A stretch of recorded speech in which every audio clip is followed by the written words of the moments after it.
The massive space station called Concordia Prime floated in the darkness between stars. It was bigger than most moons, with towers that stretched for miles and docking bays that could hold entire fleets.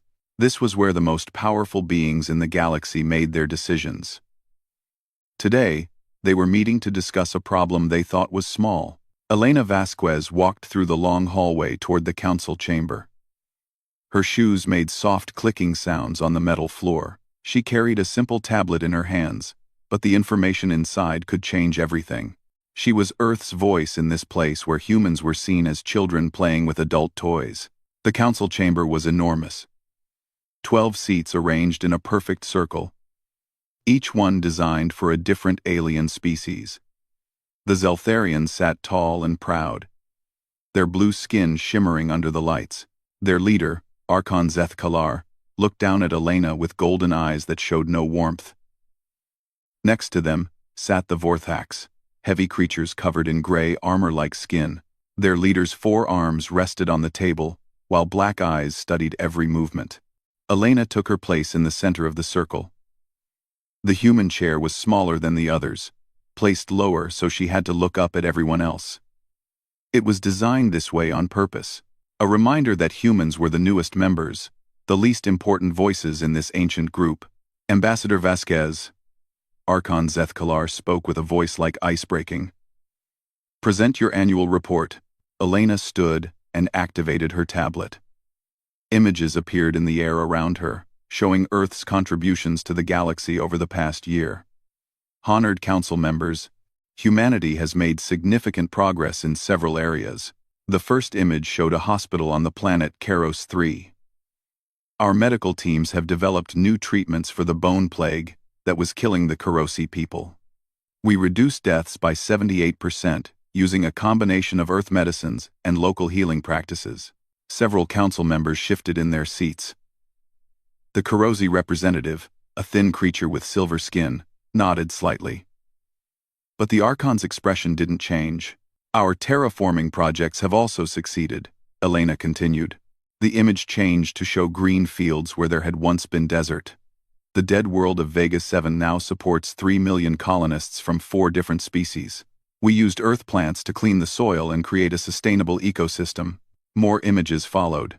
Human engineers working alongside alien scientists. Human teachers sharing Earth's history with young aliens. Human peacekeepers standing between 2 groups that had been enemies for centuries.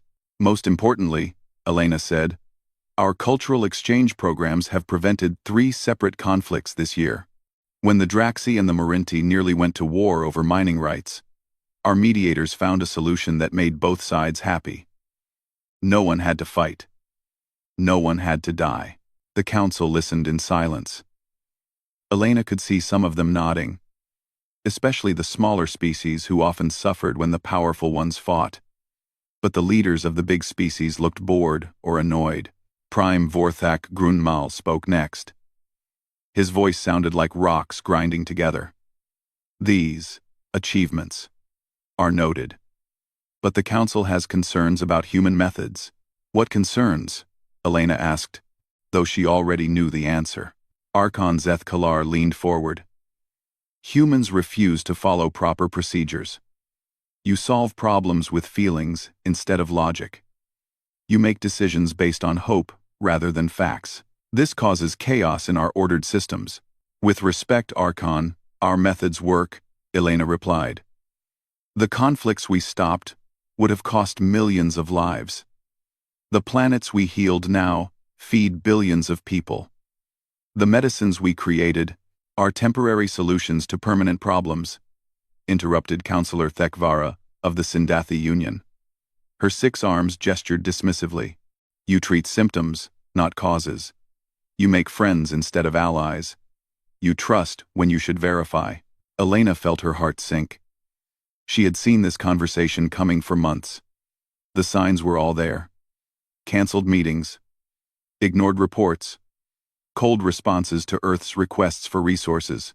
The Council has reached a decision, Archon Zeth Kalar announced. Humanity's membership in the Galactic Council is hereby revoked. The words hit Elena like a physical blow. Around the circle, She saw some council members nodding in agreement. Others looked uncomfortable, but said nothing. Only the Kurosi representative seemed upset, but they were too small and weak to speak against the big species. The reasons are simple, the Archon continued. Human methods are incompatible with proper galactic governance. Your emotional approach to diplomacy disrupts our established protocols. Your tendency to ignore proper channels creates confusion and inefficiency. Prime Vorthak Grunmal added his voice. Furthermore, humans consistently prioritize individual relationships over institutional stability. This undermines the authority structures that maintain galactic peace. Elena stood quietly, processing the words. Years of work, decades of building trust and friendship with dozens of species, all of it dismissed because humans cared too much, tried too hard, refused to accept that some problems couldn't be solved. Earth has 72 standard hours to cease all operations in Council space, the Archon declared. All human personnel must withdraw from Council worlds, stations, and facilities. All human-run programs will be transferred to Council oversight or terminated. I understand, Elena said softly. Her voice was calm, professional. Humanity will comply with your decision. Some of the Council members seemed surprised by her quiet acceptance. They had expected anger, or pleading, or threats. Instead, Elena simply gathered her tablet and prepared to leave. Before I go, she said, turning back to face the circle, I want to thank the Council for allowing humanity to serve alongside you.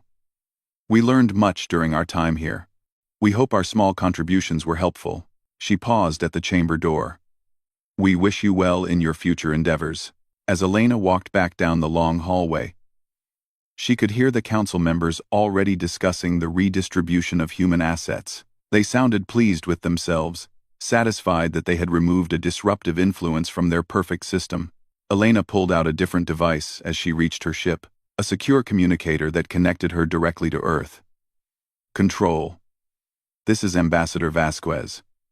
Begin. Operation Quiet Departure. Full withdrawal. All sectors. 72 hours. The voice on the other end was calm. Understood, Ambassador. How do you want to handle the transition? Elena looked back at the massive station where the most powerful beings in the galaxy were congratulating themselves on their wisdom. Clean and professional, she said. No complaints, no delays, no drama. Just pack up and go home. Copy that. Beginning immediate recall of all personnel. As her ship pulled away from Concordia Prime, Elena watched the lights grow smaller in the distance. The Council had made their choice. Now they would live with the consequences. The news spread across human installations like wildfire. Within 6 hours of Elena's message, every human outpost, ship, and facility in Council space began preparing for departure. There were no angry protests, no desperate appeals to other species for support. Just quiet, efficient action. Dr. Sarah Chen finished her last surgery at Zelth Memorial Hospital on Zelth 7. She had been working for 18 hours straight, helping victims of the latest plague outbreak. Her alien colleagues watched in confusion as she methodically packed her medical equipment into standard shipping containers. But Dr. Chen, said Nurse Vectala, a young Zeltharian, whose life Sarah had saved 3 years ago. The plague patients need you. Their condition is finally stable. If you leave now, the Council has made their decision, Sarah replied gently, sealing the last container. I've prepared detailed treatment protocols for your medical staff. Follow them exactly, and the patients should recover. She handed Vectala a datapad containing months of research. Everything I learned about treating this plague is in there. Share it with the other hospitals. Vectala's golden eyes filled with tears. Will we ever see you again? Sarah smiled sadly. Take care of yourself, Vec. You're going to be a wonderful doctor. Similar scenes played out across Council space. On the mining world of Corvin Beta, human engineers quietly transferred control of safety systems they had designed. These systems had reduced mining accidents by 90% over the past 5 years. The alien supervisors didn't fully understand how the systems worked, but the humans left detailed manuals and promised the equipment would run fine without them. Chief Engineer Marcus Rodriguez spent his last day on Corvin Beta, training his replacement, a Vorthak named Grumtok. The massive alien struggled to understand the human-designed interface. This readout, Grumtok pointed at a screen with his lower left arm. What does the yellow color mean? It means the pressure levels are approaching optimal range, Marcus explained patiently. When it turns green, you're perfect. Red means danger. Shut everything down immediately. But why not just use numbers? Vorthak minds process mathematical data more efficiently than colors. Marcus paused in his packing. Because when an emergency happens, you don't have time to read numbers and do calculations. Colors let you know instantly what's happening. Yellow means caution, green means good, red means stop. Your brain understands that faster than any equation. Grumtok looked puzzled but made notes on his datapad. Humans think strangely. But your methods do work. Yeah, Marcus said, closing his tool case. They do.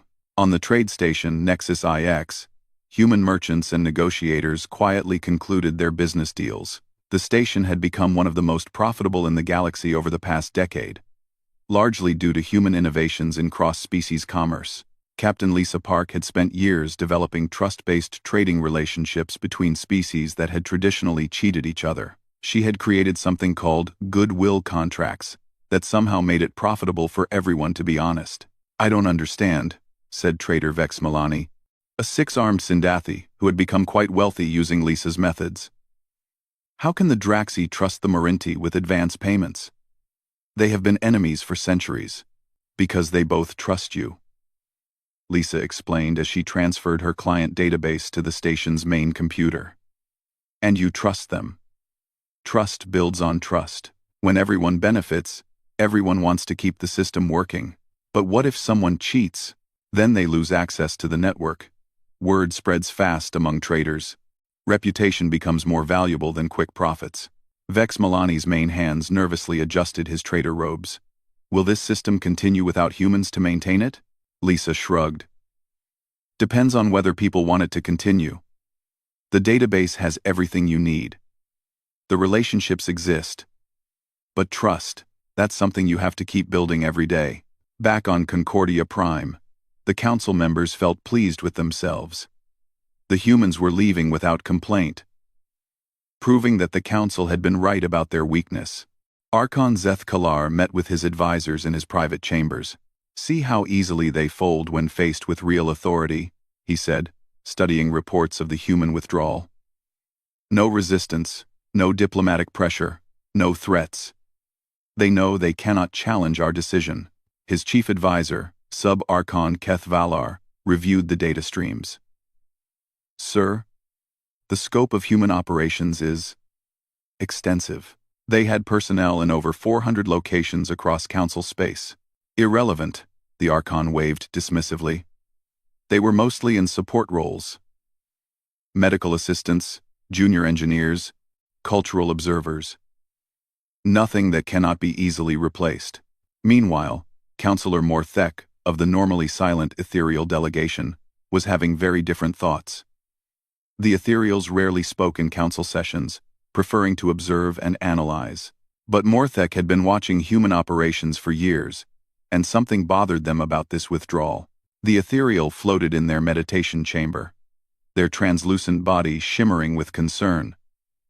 They had noticed patterns that others missed. The humans hadn't just been participants in galactic society, they had been connectors, bridges between species that normally couldn't work together. Every major trade agreement in the past 5 years had human fingerprints on it, not as primary negotiators, but as facilitators, translators, and trust builders. Every peaceful resolution to territorial disputes had involved human mediators at some level. Every technological breakthrough that benefited multiple species had human researchers contributing ideas that others called impossible until they worked. As reports continued flowing in about the human departure, even some of the more arrogant council members began to notice unusual details. The humans weren't just leaving, they were systematically removing connections that had been invisible until now. On the military frontier, human peacekeepers handed over their posts to council security forces. These humans had been stationed in buffer zones between hostile species, places where their emotional approach to conflict resolution had somehow kept ancient enemies from killing each other. Commander Zhang Wei of the Draxi Morinti border station submitted his final report. For 3 years, his team had prevented incidents between two species that had been at war for centuries. Their method was simple. They talked to everyone, listened to complaints, and found small ways to solve problems before they became big ones. Sir, his replacement, a professional Zeltharian military officer, asked during the handover, "What is your secret? How do you keep these species from fighting?" Zhang smiled tiredly. "No secret. Just remember that behind every complaint is someone who's scared or hungry or trying to protect their family. Treat them like people, not like problems." The Zeltharian officer looked confused. "But they are different species. They have different needs, different cultures, different biological imperatives." "Yeah," Zhang said, shouldering his pack. "But they all want their kids to be safe and their families to have enough food. Start there, and you can usually work out the rest." As the last human transport ships loaded their passengers and cargo, the withdrawal was nearly complete. 48 hours after the Council's decision, humans had efficiently and professionally removed themselves from every operation in Council space. Elena Vasquez stood on the bridge of the final human ship as it prepared to leave Concordia Prime's docking bay. She watched through the viewport as the massive station slowly rotated, its lights twinkling in the darkness. Her communications officer approached with a message pad. "Ma'am, we're receiving requests for contact information from over 200 individuals across Council space, mostly aliens who worked directly with our people. They want to know how to reach us after we leave." Elena read through some of the messages. Grateful patients asking how to contact their human doctors. Alien students wanting to continue learning from human teachers. Engineers requesting technical support for human-designed systems.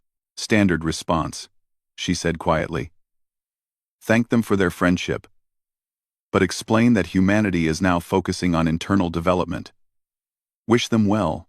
As their ship pulled away from the station, Elena activated her personal communicator one last time. Council vessels. This is Ambassador Vasquez.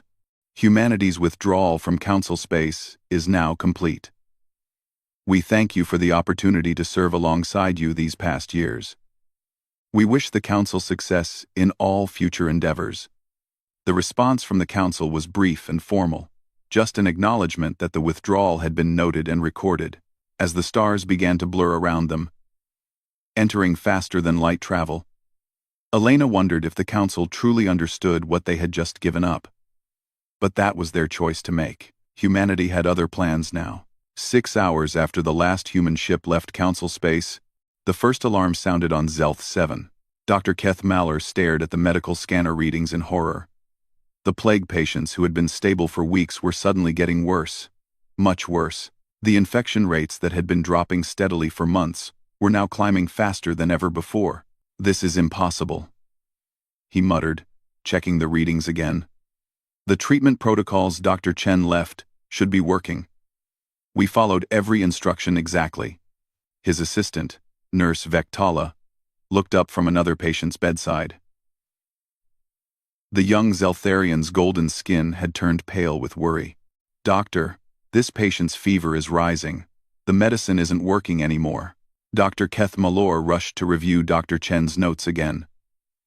The human doctor had left detailed instructions for treating the plague.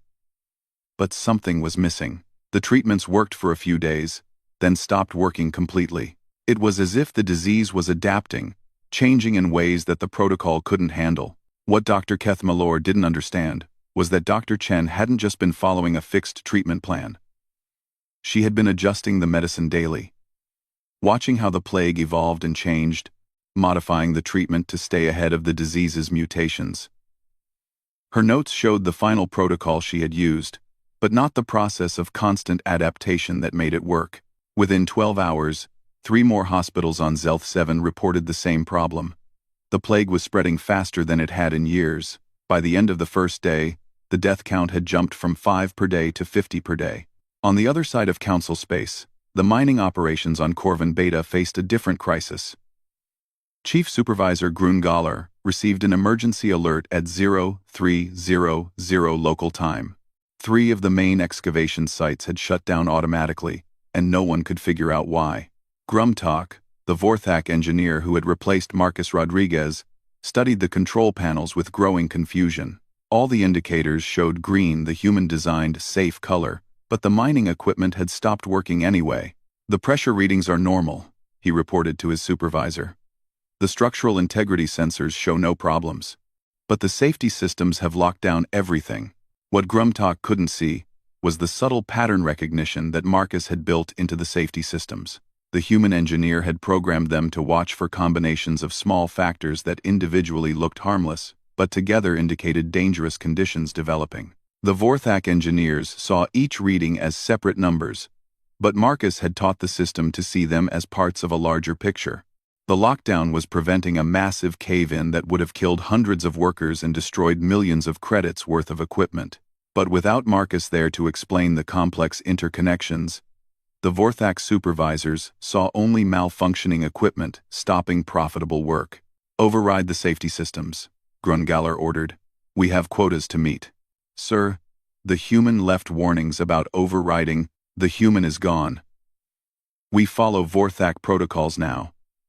Override the systems and resume mining."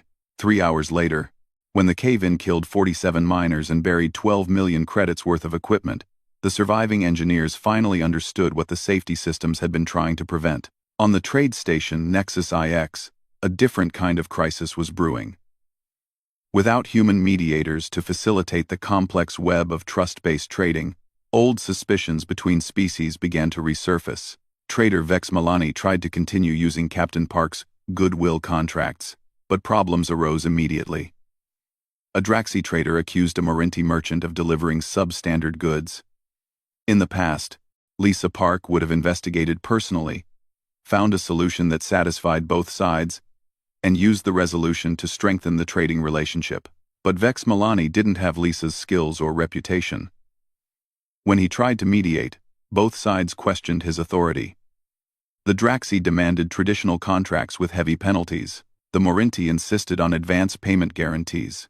Within days, the trust-based system that had made everyone wealthy began falling apart. Other trading stations reported similar problems. Without humans to serve as neutral mediators, species defaulted to old patterns of suspicion and defensive behavior. Trade volumes dropped by 30% in the first week, but the most serious crisis was developing in a place no one expected: the Council's own defense systems. Security Chief Vorth Kalar was reviewing routine maintenance reports when he noticed something alarming. The defense grid protecting Council space showed dozens of vulnerabilities that hadn't been there the week before. Critical security patches were failing. Backup systems weren't responding properly. He called his best technician, Engineer Keth Var, to investigate. "Sir, these vulnerabilities were always there," the engineer reported.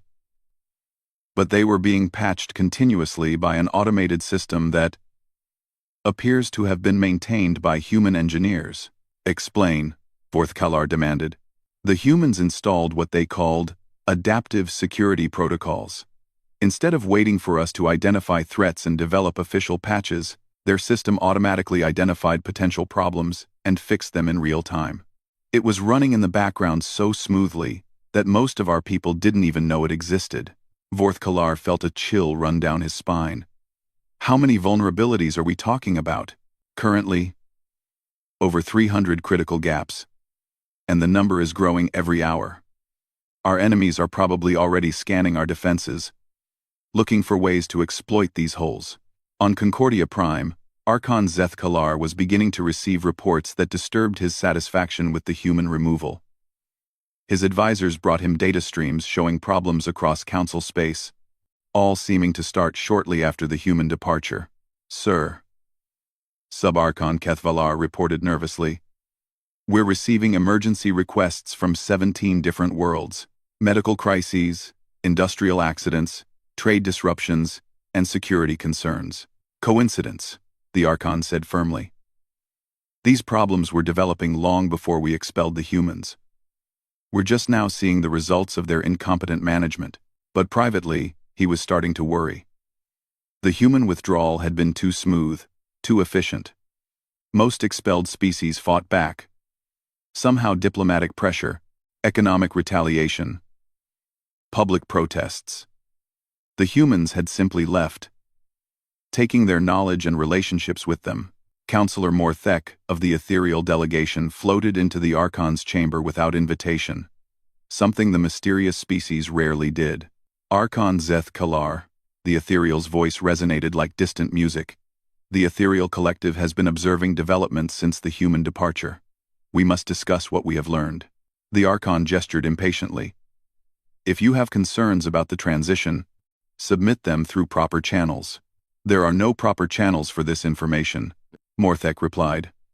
The humans were not merely participants in our society. They were the connecting tissue that held our species together. Without them, the body of galactic civilization is beginning to die. Ridiculous. Humans were junior members with primitive methods. Humans were the only species that could work effectively with all other species. The ethereal interrupted. Something they had never done in thousands of years of council membership. Their primitive emotions allowed them to understand needs that logic-based species ignore. Their inefficient methods created solutions that our rigid protocols could never achieve. The Archon studied the floating alien carefully. Ethereals were known for their analytical abilities and their reluctance to make strong statements. If they were this concerned, what exactly are you suggesting? Review the human contributions more carefully. Not just their official reports, but their actual integration into our systems. You will find that they were not assistants to our operations, they were the foundation that made our operations possible. As if summoned by their conversation, more emergency reports arrived. The plague on Zelth 7 was now completely out of control. Mining operations across 4 worlds had shut down due to safety failures. Trade disputes were escalating into threats of violence. Most seriously, long-range sensors had detected unknown ships probing the outer edges of Council space, testing the defense grid's response times. Without the human-maintained security patches, the grid was responding slowly and ineffectively. Archon Zeth Kalar stared at the growing pile of crisis reports. Each one seemed manageable individually, but together, they painted a picture of systemic failure spreading across Council civilization. For the first time since the human expulsion, he wondered if the Council had made a terrible mistake. In his private quarters that night, the Archon accessed classified files about human operations that he had never bothered to read before. What he found made his golden blood run cold. The humans hadn't just been working in 400 locations, they had been quietly essential to the functioning of galactic civilization. Medical breakthroughs, engineering solutions, diplomatic innovations, security improvements, all bearing subtle but crucial human fingerprints. They hadn't been minor participants in Council society. They had been the glue holding it together, and now they were gone. The emergency council session convened at 0400 Concordia Prime Time, 3 weeks after humanity's departure. For the first time in the Council's 1,000-year history, every member species had declared a state of crisis simultaneously. Archon Zeth Kalar looked around the chamber at faces that showed fear, confusion, and growing anger. His own golden skin had dulled to a sickly bronze color as the reports kept pouring in, each one worse than the last. The situation on Zelth 7 has become catastrophic, reported Medical Director Vek Thalar. The plague has killed over 2 million civilians in 3 weeks. Our medical teams are completely overwhelmed. The disease is mutating faster than we can develop treatments. She paused, her voice breaking. The human doctors understood something about this plague that we do not. Their treatment protocols worked not because they were better medicine, but because they adapted the medicine every day to stay ahead of the disease's changes. Without that constant adaptation, the plague has become unstoppable. Prime Vorthak Grunmal spoke next, his massive form slumped in defeat. Mining operations across 12 worlds have shut down. Industrial accidents have killed over 800 workers in the past month. Our engineers cannot understand the safety systems the humans designed. He activated a holographic display showing the collapsed mines on Corvin Beta. We thought the human systems were simple: green means good, red means bad.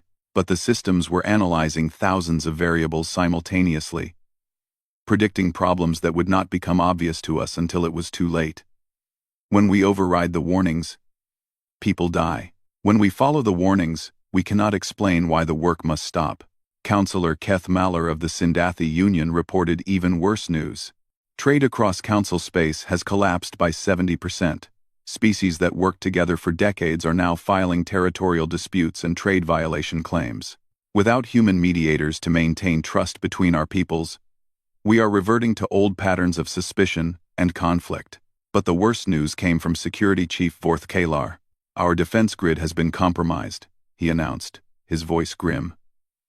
Unknown hostile forces have penetrated our outer territories in 12 different sectors. They are using the security vulnerabilities that appeared when the human maintenance systems went offline. He activated tactical displays, showing red warning symbols spreading across the map of council space. 3 days ago, raiders successfully attacked the mining station at Kepler-7. They knew exactly where our sensors were blind, exactly which patrol routes were unguarded, exactly when our response ships would arrive. This information should have been impossible to obtain, unless they had been watching us probe our own defenses for weeks. Archon Zeth Kalar finished. While we struggled to patch the holes the humans had been filling automatically, the chamber fell silent as the implications sank in. Without the humans' adaptive security systems, council space had become vulnerable to enemies who had been waiting for exactly this opportunity. Councillor Morthek floated forward, their ethereal form shimmering with urgency. The Ethereal Collective has completed our analysis of human integration into council society. The results are unprecedented.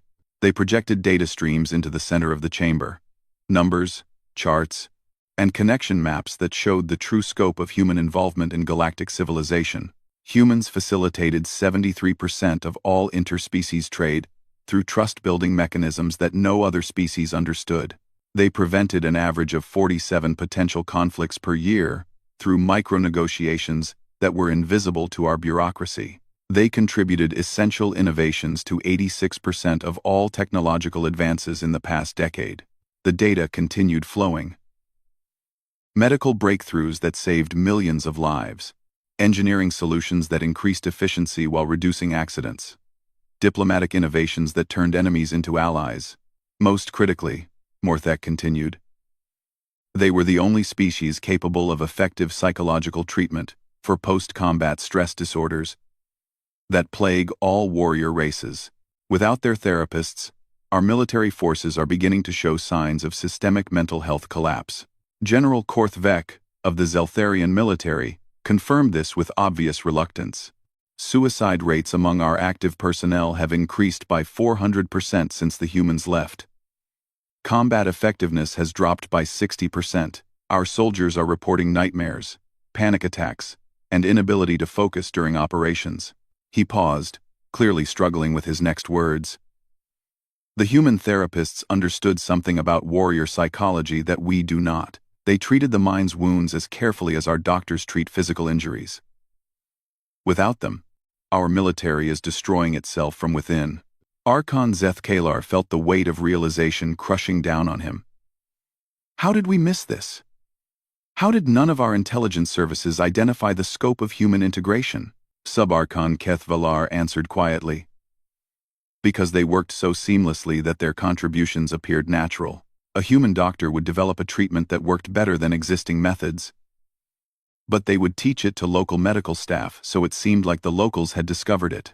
A human engineer would solve an impossible problem, but they would train alien engineers to maintain the solution, so it seemed like standard procedure.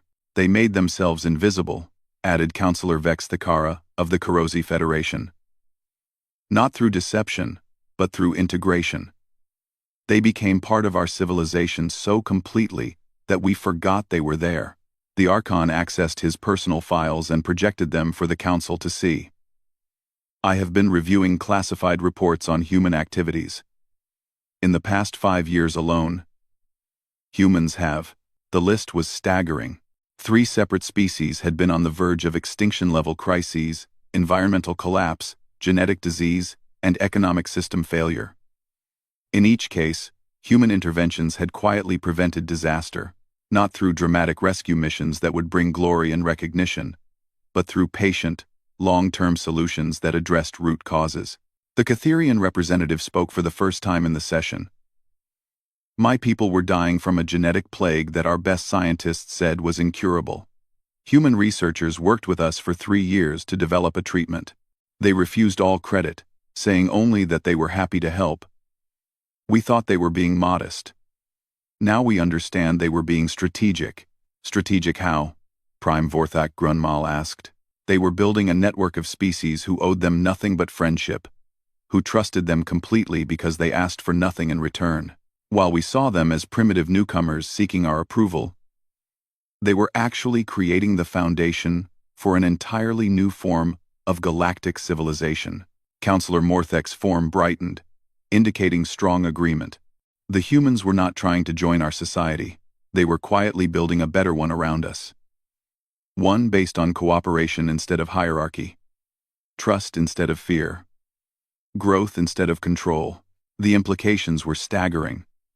While the Council had been focused on maintaining their ancient power structures, humanity had been demonstrating a completely different approach to galactic governance, and it had been working better than anything the Council had achieved in 1,000 years. Sir, Subarchon Kethvalar interrupted. We're receiving reports of a new development.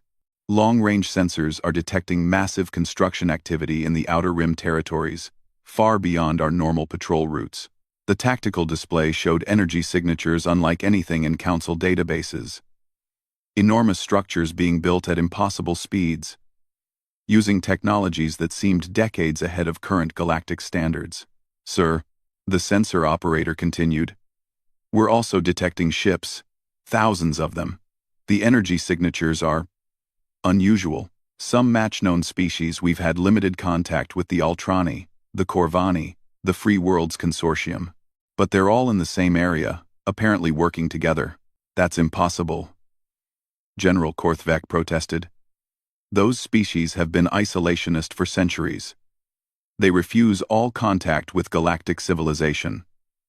Unless, Counselor Morthek said quietly, someone had been making contact with them separately.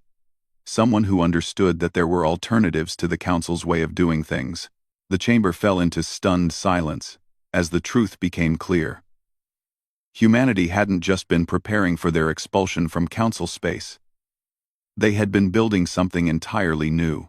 Something that included all the species the Council had dismissed as unimportant, primitive, or troublesome. Archon Zeth Kalar stared at the display showing the massive construction projects in the Outer Rim. How long? He asked quietly. How long have they been planning this?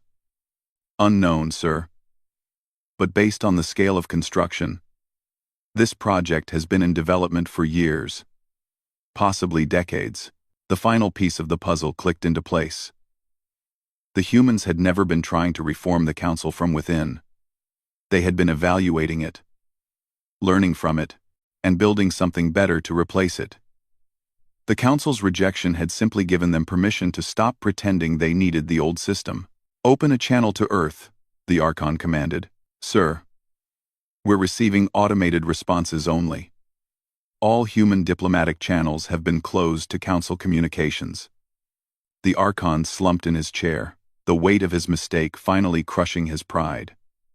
The Council had dismissed humanity as primitive and emotional, but the humans had been playing a game so sophisticated that the Council hadn't even realized they were players until the game was over, and humanity had won.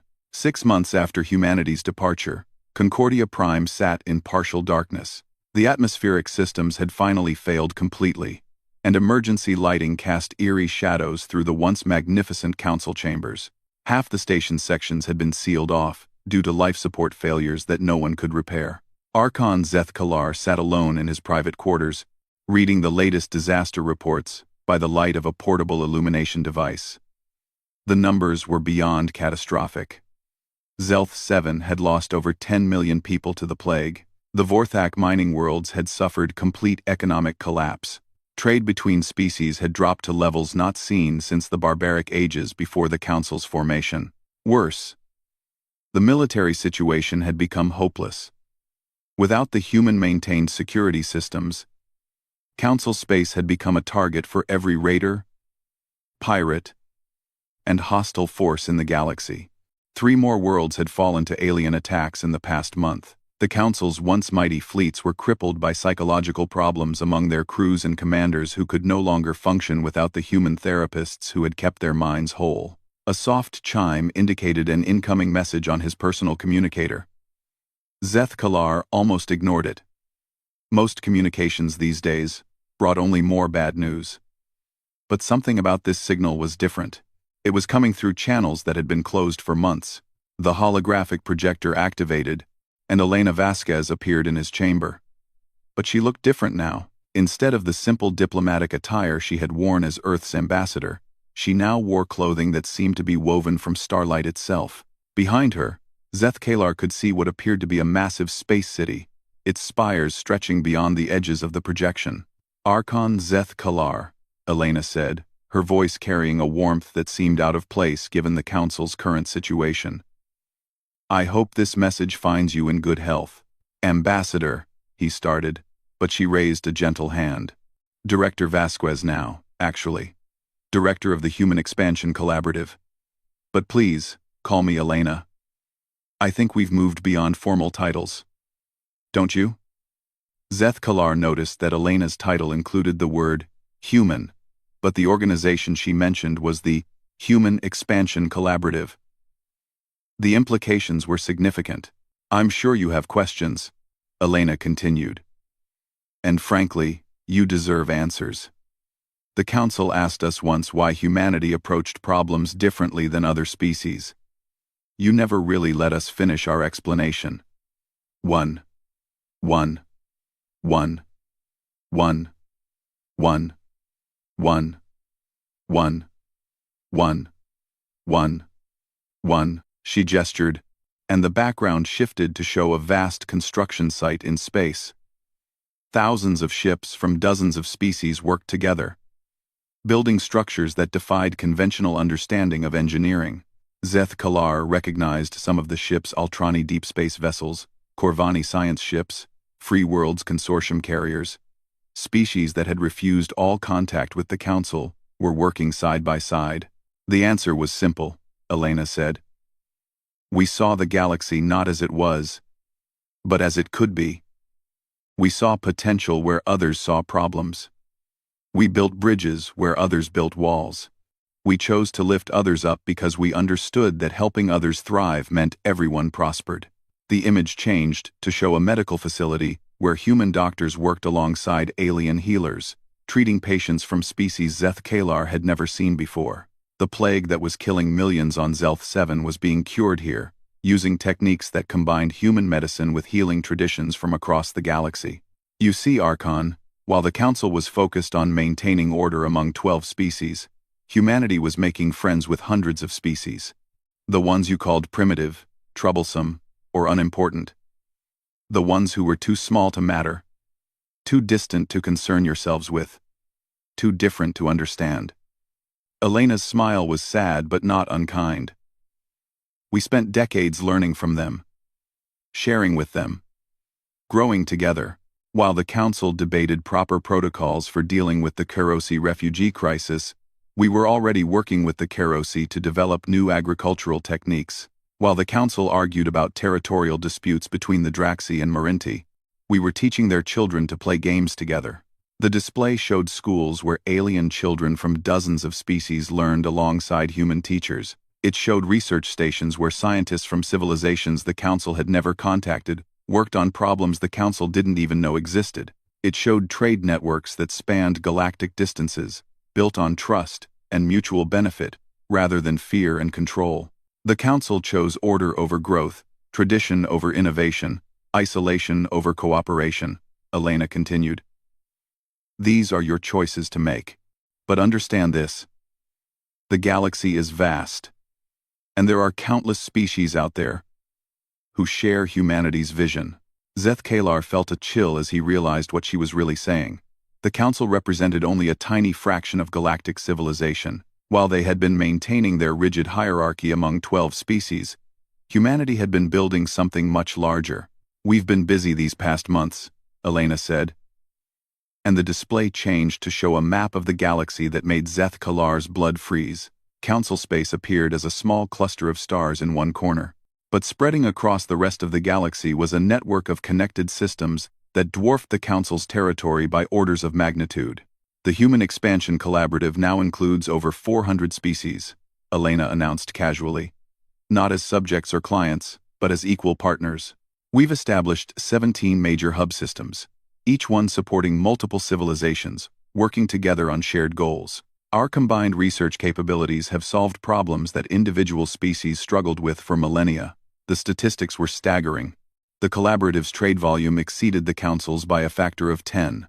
Their technological advancement rate was accelerating exponentially as hundreds of different scientific traditions shared discoveries. Their military capabilities were beyond measurement, not because they built weapons, but because they had created a network of mutual defense so comprehensive that no aggressive force could threaten any member without facing retaliation from hundreds of allied civilizations. "But this isn't about power," Elena said, as if reading his thoughts. "It's about potential. Every species has something unique to contribute. The Ultrani understand deep space navigation like no one else. The Corvani have mathematical insights that revolutionize engineering. The Free Worlds Consortium has developed social structures that eliminate poverty and conflict." She paused, and her expression became more serious. "Humanity's role was never to lead this collaboration. Our role was to connect everyone else, to translate between different ways of thinking, to find common ground between species that seemed incompatible. We became the bridges that let everyone else build something amazing together." Zeth Kalar found his voice. "What? What do you want from the Council?" Elena looked surprised. "Nothing, Archon. We want nothing from the Council. This message is just courtesy, I suppose, an explanation of why we left so quietly when you asked us to go. But surely you want revenge? Recognition of your mistake? Reparations for... No." Elena's voice was gentle but firm. "We don't want revenge, Archon. We want something much more important. We want the galaxy to thrive. All of it. Every species, every civilization, every individual who dreams of something better than what they have now." The display changed one final time, showing the space city where Elena stood. But now, Zeth Kalar could see that it wasn't just one structure, it was dozens of interconnected habitats, each designed for different species, all working together as a single community. "The door is always open," Elena said. "Not just for the Council, but for every species that wants to be part of something larger. We judge no one for their past choices. We ask only that those who join us commit to the same principles we've always followed. Cooperation over competition. Growth over control. Hope over fear." She looked directly into the camera, and Zeth Kalar felt as if she were speaking directly to him. "You taught us something important, Archon. You showed us that even the most advanced civilizations can become trapped by their own success, paralyzed by the need to maintain systems that no longer serve their people's needs. We're grateful for that lesson, but we also learned that there's always another way. Always a path forward for those willing to take the first step. Humanity took that step long ago, and we've been walking that path with our friends ever since." The transmission began to fade. "We wish the Council well in whatever future you choose to build. But remember, the galaxy is vast, and it's full of friends you haven't met yet. When you're ready to meet them, we'll help you find the way." Elena's image disappeared, leaving Zeth Kalar alone in his darkened chamber. For a long time, he sat in silence, processing what he had learned. The humans hadn't been expelled from galactic civilization, they had graduated from it. While the Council had been jealously guarding their small corner of the galaxy, humanity had been building bridges to everywhere else. A soft knock at his door interrupted his thoughts. Sub-Archon Keth Valar entered, carrying yet another stack of emergency reports. "Sir, we've received formal requests from the Kerosi Federation, the Sindathi Union, and 3 other Council members. They want permission to open diplomatic channels with the Human Collaborative." Zeth Kalar looked at his aide's hopeful expression. "Even now, The sub-Archon was thinking in terms of permission and formal channels. The old ways of thinking that had led them to this disaster. Tell them, Szeth Kalar said quietly, that the Council no longer has authority over such decisions. Each species must choose their own path now. He stood and walked to the viewport, looking out at the stars that surrounded their failing station.